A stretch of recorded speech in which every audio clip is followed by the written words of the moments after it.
Batting ஆர்டரை எடுத்துக்கிட்டோம் அப்படின்னா ஆர்சிபியை பொறுத்த வரைக்கும் யார் ஆடினா என்ன ஆடாட்டி என்ன, நான் என் பெஸ்ட்டை கொடுத்துக்கிட்டு தான் இருக்க போகிறேன் அப்படின்னு சொல்லிட்டு இந்த சீசன் ஃபுல்லாக ஒரு 550 ரன்ஸுக்கு மேலே வந்து பார்த்தீங்கன்னா குவித்து கொண்டு இருக்கக்கூடிய வந்து பார்த்தீங்கன்னா கிங் கோலி இருக்கிறது, அதுவும் ப்ரைம் ஃபார்மில் இருக்குது, அவங்களுக்கு ஒரு பெரிய ப்ளஸ்ன்னே சொல்லுவேன் ஆர்சிபிக்கு.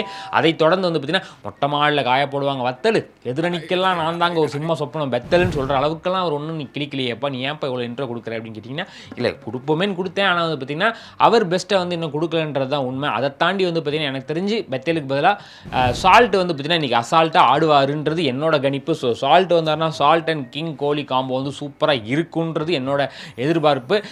நீங்கள் என்ன நினைக்கிறீங்களோ அதையும் சொல்லுங்கள். ஸோ வந்து அப்படியே இந்த பக்கம் ஜிடி எடுத்துக்கிட்டோம் அப்படின்னா 1000 சொல்லுங்கள், ஓப்பனிங் மேட்சை தோத்தாலும் பிளே ஆஃப் கொண்டு வந்தோமா இல்லையா, அதாங்க கேப்டன் சுமன் கில் அப்படின்னு சொல்லக்கூடிய சுமன் கில். ஸோ வந்து பார்த்தீங்கன்னா அவர் ப்ரைம் ஃபார்மில் இருக்குது, ஒரு பெரிய ப்ளஸ் 600+ ரன்ஸ் கிட்ட வச்சிருக்காரு, ஆரஞ்ச் கேப் ரேஸில் அவரும் இருக்கார்.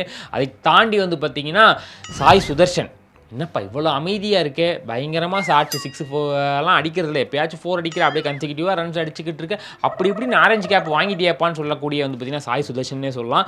அவர் கன்சிக்யூட்டிவாக பர்ஃபார்மன்ஸ் பண்ணிட்டு இருக்கிறது ஜிடிக்கு ஒரு பெரிய ப்ளஸ்னே சொல்லுவேன். ஸோ 2 ஓப்பனர்ஸும் ப்ளஸ்ஸாக இருக்கிறது வந்து பார்த்தீங்கன்னா ஜிடிக்கு வந்து பார்த்தீங்கன்னா ஒரு பெரிய ப்ளஸ் தான். இருந்தாலும் ஓப்பனிங் ஸ்லாட்டை பொறுத்த வரைக்கும் I will go with GT தான்.